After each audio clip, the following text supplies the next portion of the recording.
mwaje muserukira leta y'u Burundi mugashima kuza gusenga kumwe natwe nyene cyubahiro mwepiskopi mukuru w'Igitega waduteye iteka ukatwakira ahi wawe banyene cyubahiro w'episkopi dusangiye ibanga n'ubutumwa banyakubahwa bene data mwaserukiye amadini anyuranye banyakubahwa basaseredoti w'umukama namwe ntore z'umukama mwihebeye Imana banyakubahwa abakristu barayike mwese ari mwebwe mugize igice kinini ca ekleziya muryango w'Imana nitugire Kristu nitugire Kristu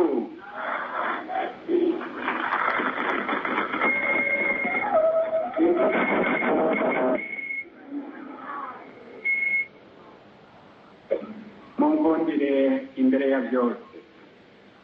imbere ya byose mbanze ndabatumirire mwese gukengurukira Imana iyo yaduhaye gushika kuri uyu munsi mukuru no gushika ngaha kuwa Mugera ngo tubashe kwihaya twigine umuvyeyi w'agatangaza Mariya yasamwe atagicumuro agasamwe atagicumuro kugira ngo abashe kutubyarira umucunguzi wa mucunguzi yadukuye mu buja bwa Shetani Imana nishimagize ubu no mu myaka yose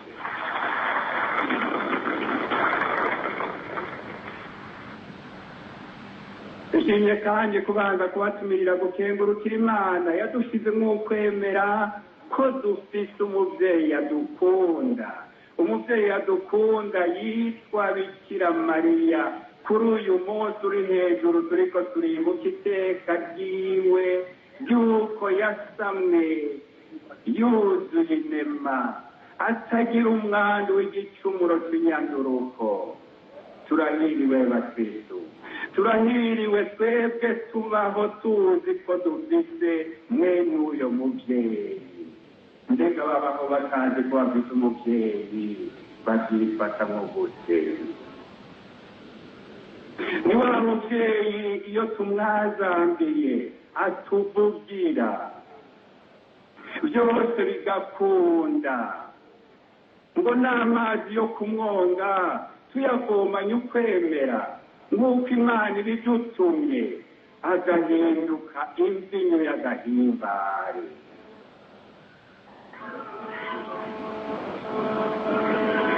dukunze mbere no kuri uyu munsi tumushemeze rutamudeha, dusubire tumubwire tumusaba, mbere tumuririmbire ka karirimbo uramuziranye Maria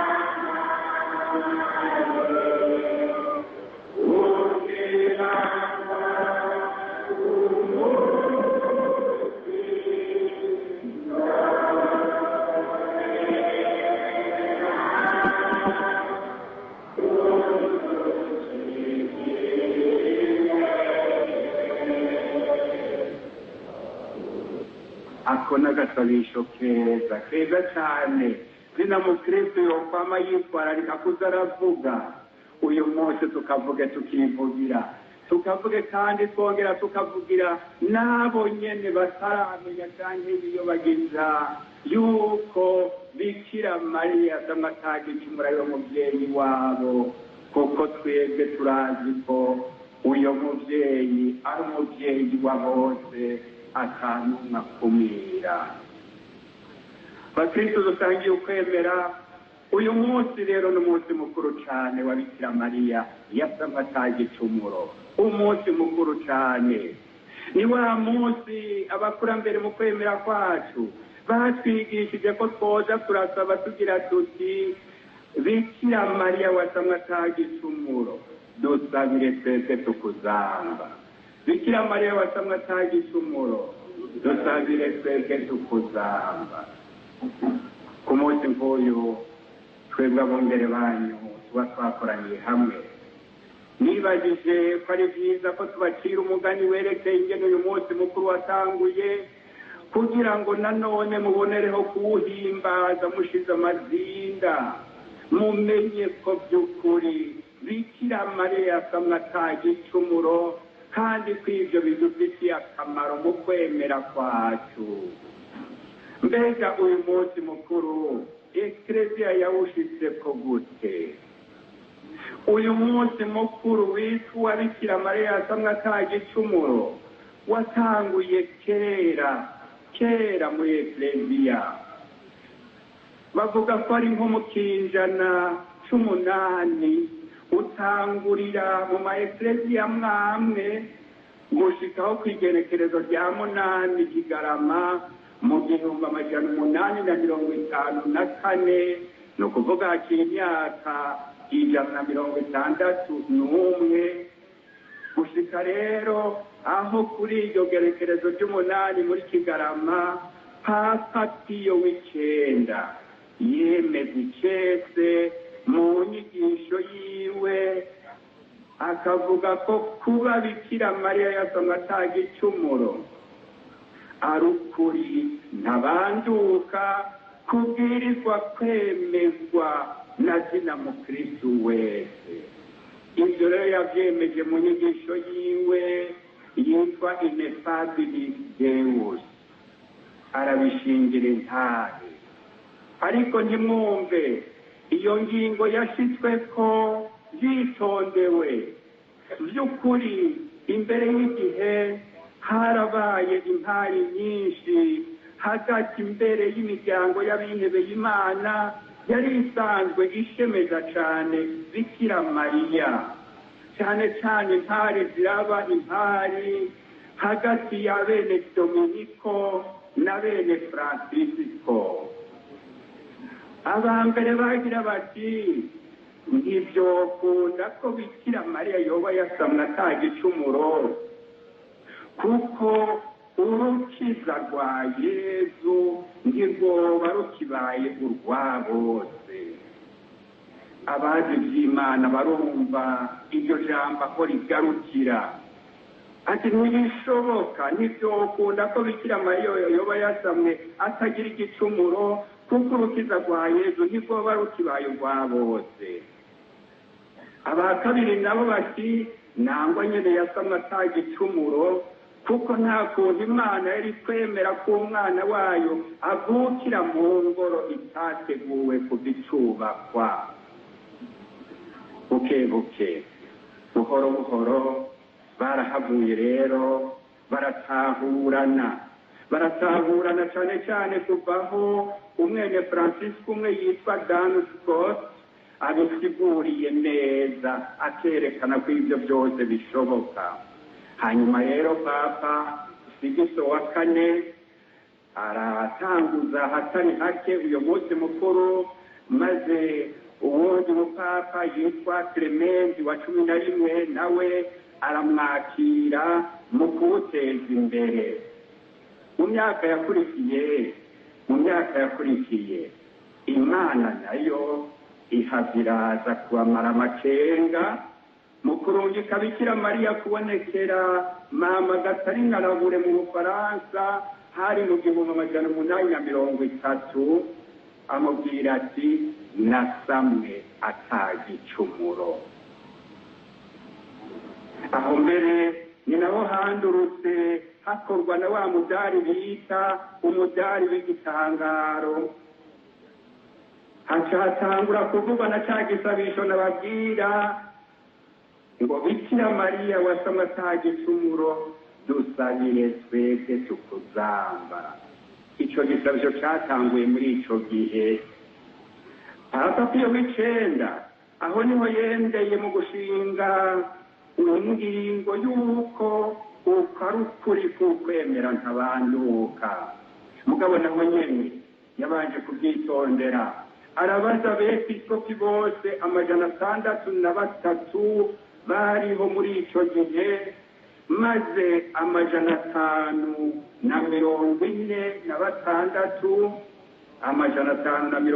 546 ku 603 bamwishyura ko bashyigikiye uko kuri kwemera. Niho yaca bitomora muri ya nyigisho nababwira yo mu 1854 Ineffabilis Deus. Hakiri imyaka 4 gusa, murumva yashinze iyo ngingo mu 1854, hakiri imyaka 4 gusa, ni ukuvuga mu 1858, uyo mubyeyi wo mw'ijuru acariyizira kubishingira intahe mu kubonekera kakana kirurude kitwa Bernadette Nkasubiru, aho yakabwira ati nibakubaza izina ryanje urababwira ko ndi uwasamwe atagicumuro. Nguko mu ncama kuko byagenze, kugira ngo uko kuri kwemera bagushikeko. Nimushira amazinda rero, nidushira amazinda dushemeze Bikira Mariya yasamwe atagicumuro, kuko n'ukuri ntabanduka ntangeka Bikira Mariya yasamwe atagicumuro. Bakristo muti none uwo munsi mukuru uri n'ishingiro mu ijambo ry'Imana? Ego cyane, ego nyene uri n'ishingiro mu ijambo ry'Imana. No mu nkuru nziza y'uyu munsi birimwo igihe umumarayika yazanira Mariya ubutumwa akuye ku Mana, yamuramukije ati mwaramutse wewe wuzuye inema, umukama muri kumwe. Mu maso y'Imana ibona byose, izina ribereye Mariya nuko ari uwuzuye inema. None ga yemwe mwumva umuntu yari yuzuye ubwiza n'ubutore bw'Imana mu mpande zose, hari agatosi kashobora kuba kari muri we. Intumwa y'Imana yongeye kwiti umukama muri kumwe, umukama muri kumwe. Kandi iyo ntumwa y'Imana ibyongera ko atari bwasame uwo mukama. None yari yabironse byari atari kuva agisamwa mu mbanyi wamwibarutse, kuko yari yaremwe akingiye umwandu w'igicumuro ngo adashobore kuba ingoro nyayo y'umucunguzi wacu. Ngaho rero hari ijambo kubibaza igituma cy'iryo teka ryo gukizwa n'uwo yararariye kwibaruka, tereziya w'umwana yezu yishura ati yakingiwe uyo mwandu w'igicumuro kubw'ikigongwe imana yagomba kuzoha abantu kugira ngo haboneke umubyeyi iyo mana izocisha kuri ico kigongwe. aho twebwe ibindi biremwa byose yezu kristo umucunguzi wacu yaducunguye mu gutanga ikiguzi kitugobotora mu buja bwa shetani. bikira mariya wewe, bikira mariya yakijijwe mu kuronga urukingo rukomoka ku mana nyene rwamutumye rero asamwe atagira igicumuro kugira ngo azabe ingoro y'umwana w'imana, wa wundi yigize umuntu muri byose uretse igicumuro. iyo akaja kubyarwa n'uwigeze igicumuro nubu kwigira umuntu kwiwe kutari gufatwa n'umwandu w'igicumuro. noneho rero n'ikindi kimenyamenya dusanga mu ijambo ry'imana cy'uko uwo mubyeyi yari yakingiwe kuva kera, nuko yaciye yishura umumarayika ati jewe n'umusavyi w'umukama, ati hagati yawe nanje ishaka rirahuye ntakaduciramwo. uyu niwe mubyeyi rero twerekeza kwa maso uyu munsi tukama dusaba tuti bikira mariya wasamwe atagicumuro dusabire twebwe tukuzamba. iri teka duhimbaza kuri bikira mariya yateguwe n'imana kuva gisamwa ni iteka kuri we mugabo kandi ni iteka kuri twese, kuko nk'ayandi mateka yose yatewe bikira mariya, iryo teka yaritewe kugira ngo azobe nyina w'umukiza wacu yezu kristo umucunguzi yaje kudukiza kabi kari kiziziye ikiremwa muntu kuva aho ababyeyi bacu ba mbere bacumuriye, nk'uko babitwibukije mu gisomwa ca mbere mu gitabo c'amamuko. erega by'ukuri mu kubigenza gutyo n'imana yatewe ikigongwe n'uko ubwoko bw'abantu bwari kugenda kagirire ikitegekanya uwizocako ngo igarukire ubwo bwoko bw'abantu bwari bwishize mu buja bwa shetani ukubera ukuja ku mohe ya shetani. mu gutegura ingoro ibereye kwakira uwo aje ari umucunguzi, n'imana yerekanye ko ari nyene impuhwe n'ikigongwe, kuko iyo itadutarurira ico gitarugwa se ikigongwe yaciyeko ntitwari gukira kandi ntitwari gutorana kuba abana b'imana.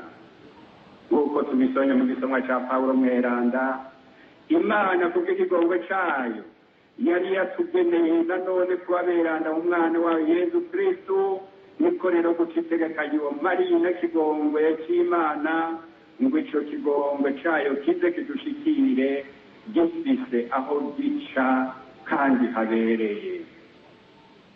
twaje rero ntore z'imana muri ritaba ry'uwamugera kuninahaza ico kigongwe c'imana cigaragaje imbere ya byose mu muvyeyi wacu bikira mariya mu gihe yaremwa ari muzira gatosi, ngo twese abazokwitwa abana biwe tuze dutorane ubwo bweranda kubw'icyo kigongwe c'imana.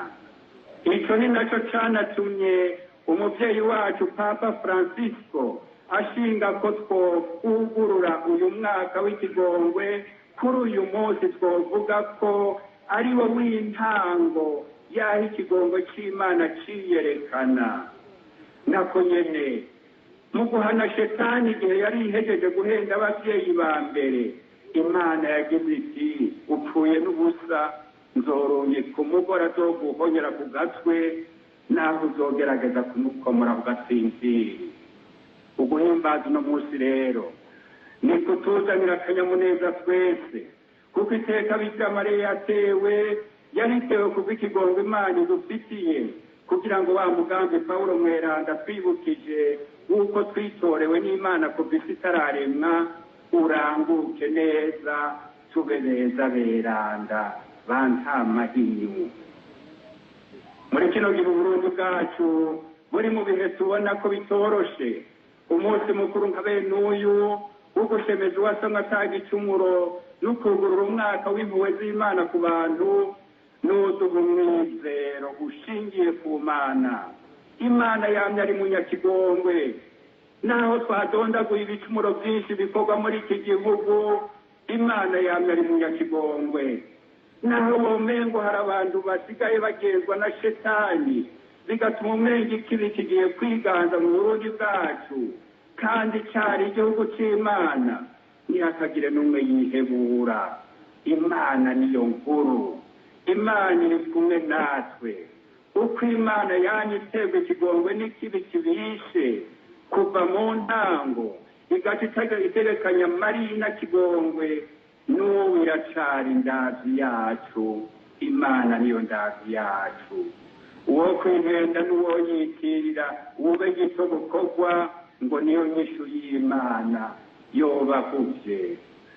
Nimuze nyabune tubandanye twitura Imana mu minwe y'umuvyeyi, maze Imana iduhe guhinduka tuzira gatosi, iduhezagire twese, kandi kubwo ikigongo cayo Imana ishungururira imihezagiro yayo idasanzwe mu gihugu cyacu cy'u Burundi, ngo gitere intambwe kiva mu ngorane kirimo. Bikira Mariya wasamwe ataye igicumuro, dusabire tukuzaha. Amen.